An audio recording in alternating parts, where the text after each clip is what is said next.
ایک غریب لکڑہارا روز صبح جنگل جاتا اور لکڑیاں کاٹتا تھا۔ سورج کی تپش میں وہ پسینے سے شرابور ہو جاتا، مگر چہرے پر شکر کا سکون ہوتا۔ لکڑیاں گدھے گاڑی پر لاد کر وہ شہر کی طرف روانہ ہوتا۔ رستہ طویل اور کٹھن تھا، مگر وہ ہمت سے چلتا رہتا۔ اچانک گاڑی کا پہیا کیچڑ میں پھنس گیا۔ وہ خود ہی زور لگا کر نکالنے لگا۔ کچھ دیہاتیوں نے دیکھا تو دوڑ کر آئے۔ سب نے مل کر گاڑی باہر نکالی۔ وہ مسکرا کر بولا، اللہ تم سب کو خوش رکھے۔ آخر وہ شہر پہنچا۔ لکڑیاں بیچ کر چند سکے ہاتھ میں آئے۔ وہ خوشی سے اپنے سکے گنتا رہا جیسے خزانہ پا لیا ہو۔ اس نے آٹا، چاول اور بچوں کے لیے مٹھائی خریدی۔ ڈوبتے سورج کے ساتھ وہ تھکا مگر خوش گھر کو لوٹنے لگا۔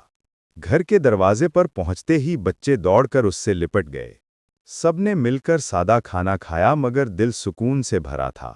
وہ اپنے بچوں کو دیکھ کر دل ہی دل میں شکر ادا کرتا۔ رات کے سکوت میں وہ آسمان کی طرف دیکھتا اور کہتا، محنت کبھی ضائع نہیں جاتی، اللہ پر بھروسہ رکھو۔